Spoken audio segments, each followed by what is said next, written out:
I remember my first meal in San Francisco's Castro district in 1986, almost 31 years ago. And to say that Castro was not a culinary destination would be, well, it just wasn't. Well, nowadays it is, and one of the reasons is Fintown.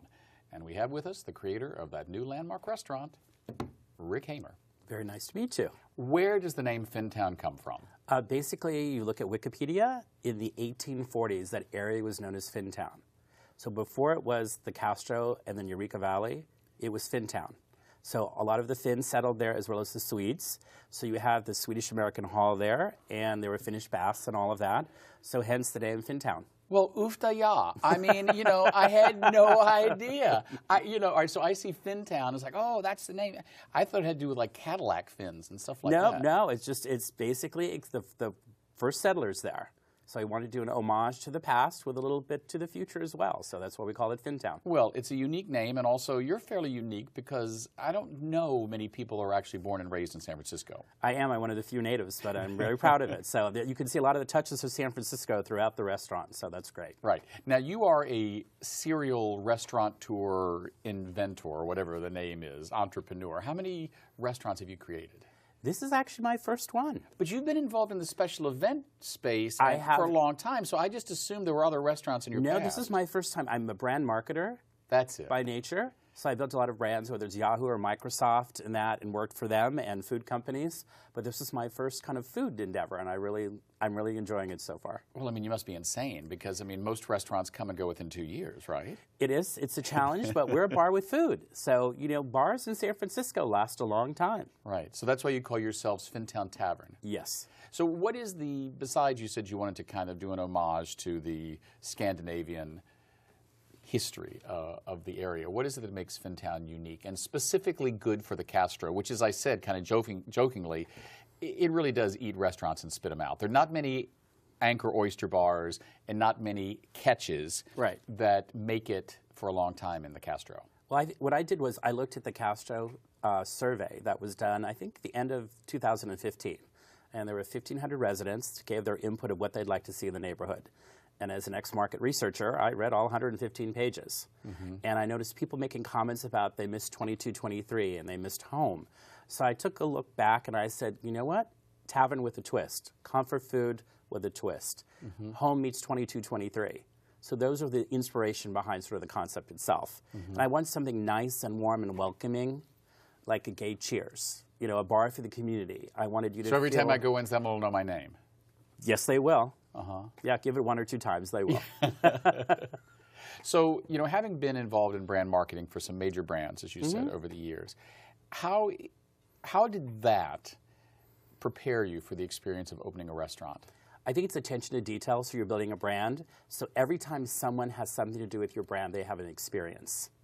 So the look, the feel, the food, the decor, the attention to detail, everything kind of translates to your brand, and you want people to have a great brand experience. So when you go in there are things to attach your phone to charge your phone. There is spaces where you could actually have conversations. There's great lighting. There's great picture taking.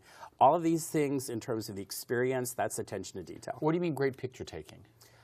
The interior looks fantastic, and everyone likes their photos taken there during the light of day, during the evening. So the lighting is good at night. The lighting is great at night, and everyone comments on that. So that was really, we did take that in consideration through the design process. Now, when you were growing up in San Francisco in the 1980s, I assume, correct? Yeah.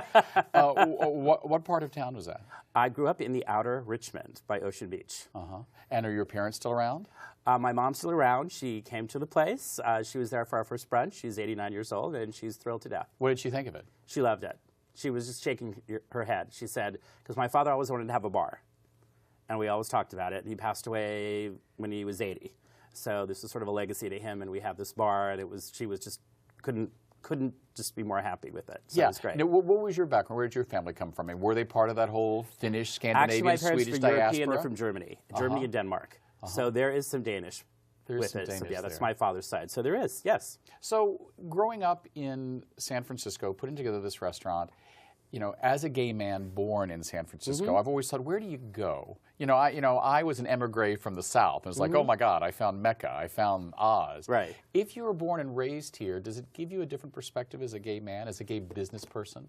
It does. It does. You have a sense of responsibility to your community. You want to provide them with the best experience possible. I heard a lot of people say to me in the research phase, oh, people just want 2 for 1 and they don't really like nice places in that. And I said, who says gays don't like nice things? And I said, because we've not given our community a great restaurant or a lot of great things, why do you assume they don't want one? You know, and they're great places. You know, Starbelly, you were talking about Anchor, you know, Cafe Med and all of that, but there's room for others. So I really think it's important to provide the community with a great place. And I want a welcoming place. I want a place to go when you're on a date, when your parents are in town, multi-purpose place. Right. How has the Castro changed over the last few years? Because it has become a place where there's some incredible restaurants. Besides Fintown, Right. you've got Francis, you've got, but there was a time when, boy, if you couldn't get a seat at Patio Cafe, which I don't think will ever come back, where did you go? I mean, now is it becoming a food destination in general? And does that help you? It does help me. I think it's going to be the new Valencia corridor. So you can see a lot of change coming in, a lot of restaurants coming in, people paying attention to detail, a lot of offerings, a whole new array of cuisine, whether it's Spanish or French or Thai or Vietnamese or Indian or comfort food. There are a lot of options, and that's what I like seeing for the neighborhood. I think the neighborhood should have as many options as possible. What is the relationship like with your fellow restaurateurs? It's been really great, very supportive. I have to say, I think everyone's interested in building a beautiful district for food, for people wanting and loving food. And you see a lot of people coming into the neighborhood recently who embrace that. So our neighbors to the left or right of us are all excited. We want to create a district, so when you walk down the street, there are a lot of options and choices. Right. So they've been great. You know, there was a time when the restaurants that were in the Castro were specifically, quote-unquote, gay only. That's not what you're seeing at Fintown, I understand. You've got quite a mix of clientele. I think we have a mix of clientele, but you know, I'm a game owner, and I'm very proud of being a gay business owner. Yeah, yeah. So there's a lot of homage in the menu. I created a dessert called the Pie Hole. And we have some drinks called the Pillow Biter and Fire in the Hole. And so there's, you know, we still are very reflective. Yeah. And pay A little homage to edgy. the community. A little But yeah, edgy. it's for everyone. It's a bar for the community. And that's the key thing. Everyone feels welcome there, and that's the key thing. And there's an homage historically to San Francisco and to individuals like Harvey Milk, you know, Sister Roma, all those people in the community.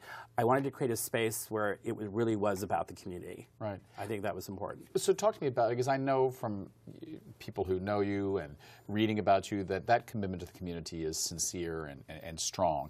How are you giving back? How do you see Fintown becoming not only just a place where I can go in and everyone knows my name at the bar, but someplace that really helps the community? Because all kidding aside, we as an LGBT community are in the midst of a very difficult political landscape. Definitely. When we need more than a strong drink, we need, you know, people who own the places that give us the strong drink to stand up and be counted. I think what we do there is it's experience. So whenever we have these major happenings, whether there's TV or debate or that, we're there, it's a giant living room that you feel support amongst individuals who are part of your community. I think it's a community gathering place where you really get to talk and debate things, which I think is really, really important. Also from a charitable stuff, we do stuff with Shanti, we do stuff with Project Open Hand, we do things with Reef, we sponsor... Richmond Ermit AIDS yes, Foundation. Yes, we do. We sponsor a team at the Gay Kickball League, excuse me. So we try to do as much as possible. We're doing Dining Out for Light, April 25th. So we try to do as much as we can for the community. We really do. So you've been open now 3 months. 3 months. In those 3 months, have you been able to get any sense of who your core clientele is? I mean, with 3 months as a brand marketer, what can you tell about how the brand is doing and how the brand's going to wear? I really am thrilled because everybody comes in the neighborhood to it. I really, really love that. You know, younger couples, older couples on dates, birthday parties, people that I've known in the community for years, people that I've played sports with on sports teams, their moms, their dads. We've had people come back up to 15, 16 times already, having their special events there. So I'm really thrilled. And the community has been nothing but supportive, and they've been really fantastic. So everyone within the quarter of the neighborhood, they come there, like, I see my, a lot of my good friends there for brunch and that, and it's great. A gentleman brought his mom there, who's a native San Franciscan, and she is 88 years old. And she sat down with him and said it was one of the best meals she's ever had in San Francisco, and that really made my day. Because here's original San Franciscan with her gay son going to a place, and she goes, I normally can't go to a place that's too loud, I can't hear him talk, but we had a lovely time, a lovely dinner, and the atmosphere was great, it was historical of San Francisco, and the food was spot on. That made my day. So with the, more and more there are film debuts at the Castro. I mean, the Castro has kind of, in the last 10, 15 years, become quite the spot. I mean, we had the debut of Milk, and now we've just had the debut of When We Rise. Is Finntown going to become kind of the Sardi's of the Castro? Is this where the celebs are going to hang out? When well, I like to hope so. We're playing When We Rise tonight. Tonight's the premiere on ABC, so we have that going on, and we'd love to be. I think that we have cocktails named after people who were born and raised or did something here. And for Pride, you can expect a lot of surprises, good surprises. I think a lot of local people will have drinks named after them, and we're looking forward to that. Great. Well, I guess I will know that I've made it in San Francisco if I get a cocktail named after me at Finntown. Definitely. I'll work on that. Okay, definitely. You have to give me what your preferences are in terms of stuff. Vodka, classic vodka martini, James Bond. That's it. James Bond classic martini. Perfect. Thanks, Rick. Great, thank you. We've been speaking with Rick Hamer, creative genius behind Finntown. Now I know what Finntown means. There you go. Next up, we're going to speak to the people behind a bar that is making Oakland a talked about LGBT night spot as well, Port. We'll be right back.